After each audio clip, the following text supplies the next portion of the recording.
algebraic proofs. So you are using those properties from the first and second page of our property packet. So if you want your property packet out to look back at, I suggest you have that somewhere near you. Okay? So this is kind of what a two-column proof looks like. It's a little bit different than your geometric two-column proof. So usually you'll be given something. Okay, so it'll say what you're given, and then it'll say what you want to prove. So our given in number 1 here is 5x plus 4 is equal to 29. Okay, that's what we're given. We want to show the steps needed to take to get x equals 5. So that's what you're trying to prove. You're trying to prove that x is equal to 5. Okay, and for each step, you have to write out that property of why you can do that reason. So the first one, you always have to start with your given information. Okay, so you see how that's the same? So your first reason here would be given. And that's always going to be true. So you always start with your given information. So you should never get that part wrong on a quiz or test. You always start with the given. Okay, so then from 1 to 2, we want to see what changed. Okay, so what happened to our problem? Well, I noticed that I added on this -4 to both sides of the equation. Now, if I add something or subtract something from both sides of the equation, do you remember what property that is?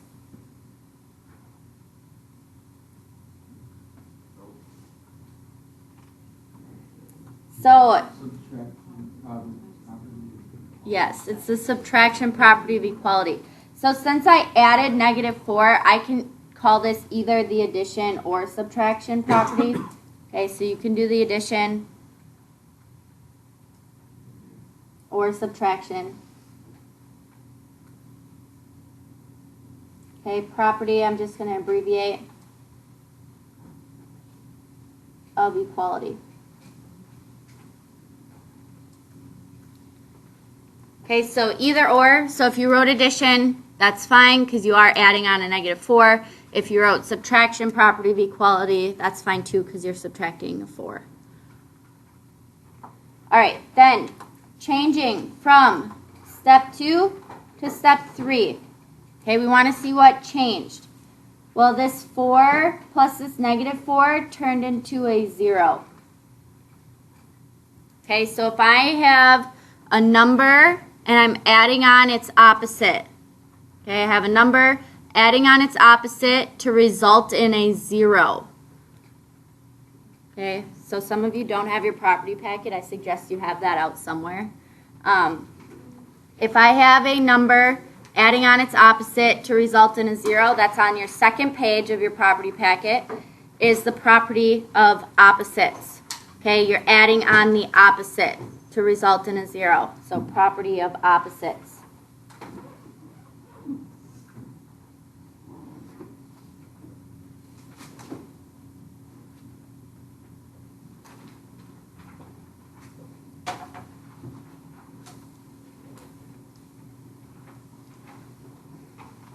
Okay, again, looking from our previous step to our new step here. So from 3 to 4. Okay, what changed? What happened? Okay, I went from 5x plus 0 to just 5x. So if I add a number to 0 and I get that same number, okay, adding a number to 0 to get the same number, that is the identity of addition.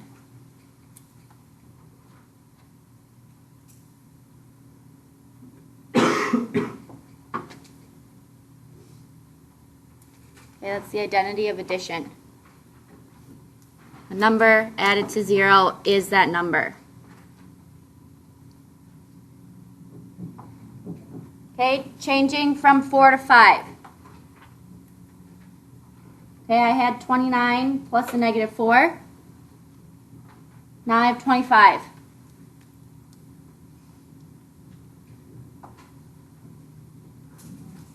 Okay, so I call this two different things.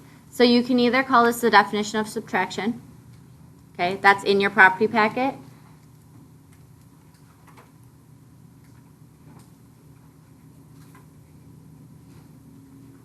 Okay, so the definition of subtraction.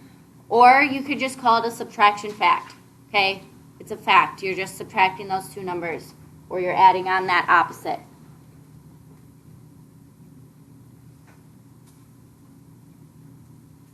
Okay, so if you were just adding them together, you call it an addition fact. Okay, if you're just adding two numbers, it's the addition fact. Okay, changing from 5 to 6. Okay, well in 6, I'm dividing both sides by 5. Okay, so if I'm dividing both sides by the same thing to keep the problem equal, which property is that? Dividing something on both sides of the equation. Yes.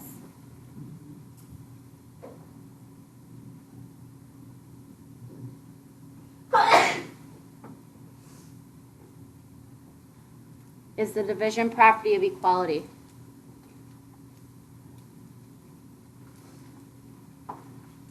Okay, then from 6 to 7, here I divided the 5s to get a 1, and here I divided 25 by 5 to get 5. Okay, so if I'm just dividing these numbers, we call that a division fact. Okay, you're just dividing two numbers. It's a division fact.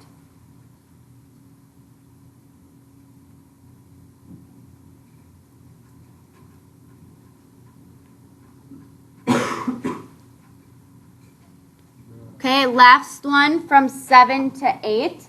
I had 1 times x, and now I just have x. So if I have 1 times any number, it is still that number. Okay, you result in the same number you had originally. That is the identity of multiplication.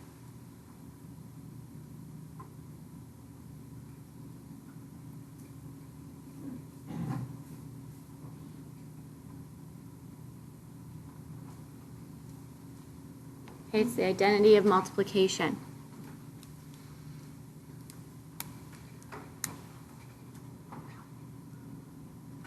Okay, do you have questions on any of the steps that I just did? Okay, how I got from one step to the next one. So again, your property packet does come in handy, so make sure it's next to you. All right, then we're going to look at number 2. So number 2 is a little bit different. So again, you're given this information here. Okay, and we're trying to prove that x is equal to 1. Okay, we're trying to prove why x is equal to 1. So for our first step, we always start with our given information. Okay, so I have my given information here, so I'd label that the given.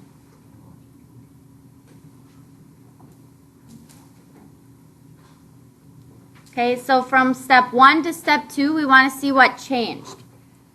Well, here I had 3 times the quantity x plus 1, and now I have 3x plus 3. Okay, you should know that one by heart. That's the distributive property. I'm going to spell it wrong.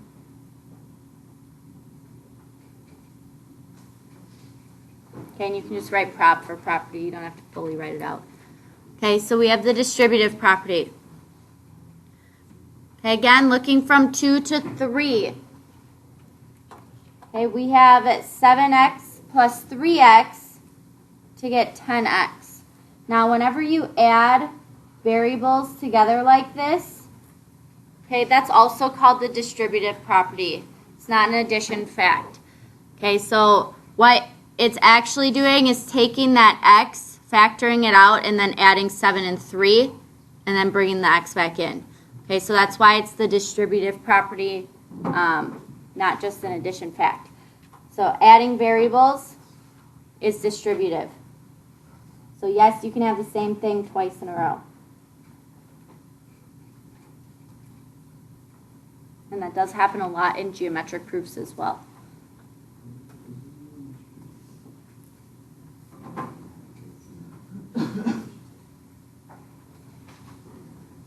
All right, so from 3 to 4 then, we want to see what changed. Well, I noticed that I'm adding on this -3 to both sides of my equation. Okay, so if I add something onto both sides of the equation, what is that? Adding the same thing to both sides of your equation. Addition property of equality.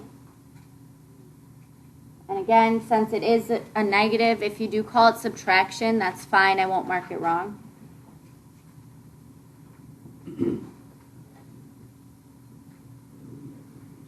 Okay, so it's the addition property of equality. You're keeping that problem equal by doing the same thing on both sides of your equation. Okay, then from 4 to 5, I had 3 plus -3. It's resulting in a 0. Okay, so if I take a number, add on its opposite, results in a 0. That is the property of opposites.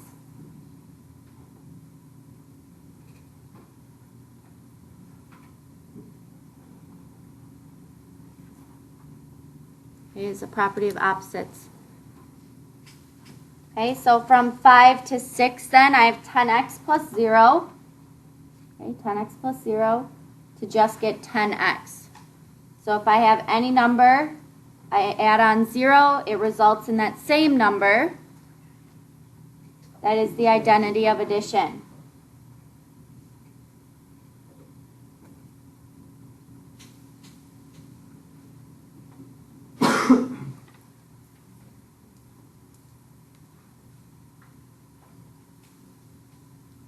Are you still with me? Kind of getting it? Okay, then from 6 to 7, I have 13 plus -3. Okay, and that's resulting in 10. Okay, and again, you can use the definition of subtraction because you are subtracting.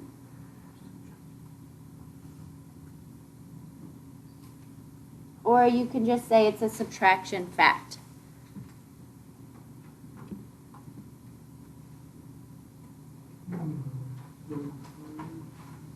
Or an addition fact would work too. Okay, then from 7 to 8, well, I had 10x equals 10. Now I'm dividing both sides by 10. Okay, whenever I do something to both sides of the equation that is a property of equality, you just have to determine what operation it is. Well, I'm dividing, so it would be the division property of equality.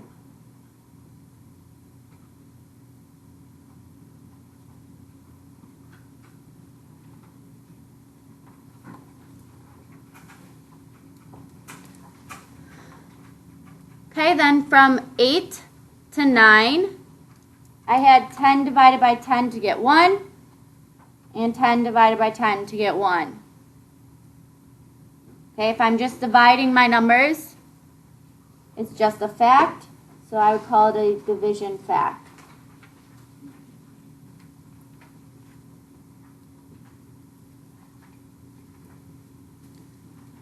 Okay, and then from 9 to 10, I have 1 times x to get just x. What property is that? 1 times any number to result in that same number. Identity of multiplication.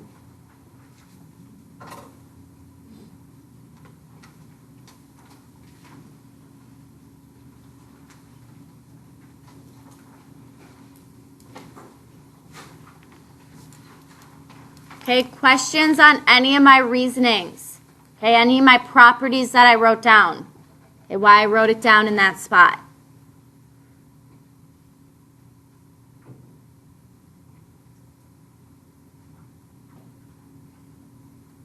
All right, then I want you to do number 3. Okay, do problem 3. Work together in your group. Make sure you have that property packet handy so you can look through it. Again, you're just using the first 2 pages, so the front and back side of that packet.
Number 3 and you want to start on number 4, you can start on number 4. I just want to give everybody enough time to look through number 3. So start on 4 if you've done number 3.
All right, so I'm going to go over 3 really quick here. What do we always start with? The given. Don't get that wrong on a quiz or test. Okay, Okay, so you always need to start with your given information because that's all that you are given. Okay, the only way to prove what you're trying to prove is with the information that you're given. Okay, so you always have to start your proof with that. Okay, from here, I added -5 to both sides. So again, that could be addition or subtraction property of equality.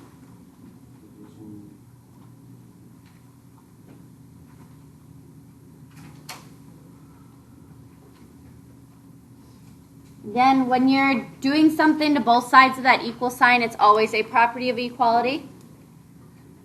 So from here, I had 5 plus -5. Okay, those are opposites. They result in a 0, so that is the property of opposites.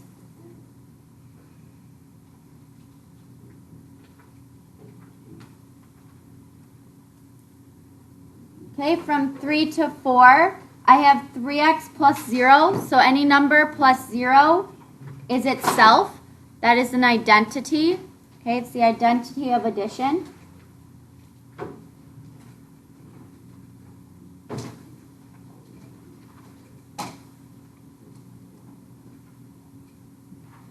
From 4 to 5, I had 11 plus -5 is equal to 6.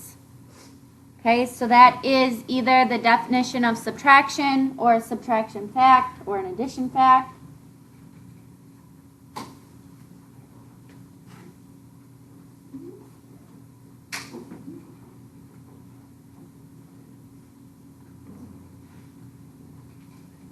Okay, from 5 to 6, I have this division on both sides of my equal sign. Okay, so I'm dividing by 3 on both sides. That is the division property of equality.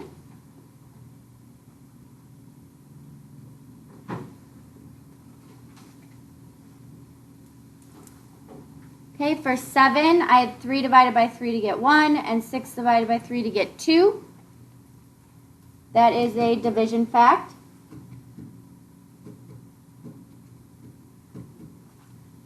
Okay, and then from 7 to 8, I have 1 times x to result in x. So any number times 1 is itself.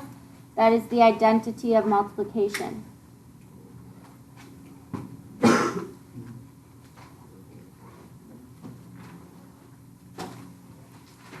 Okay, questions. A lot of these are very similar to each other. So the rest of these ones are your homework. So there is a number 6 on the very back. Don't forget number 6. You have 4, 5, and 6. You have 3 proofs. Okay, 3 algebraic proofs. Can you check that off? Yeah, all right. Wow, you have to walk across the room.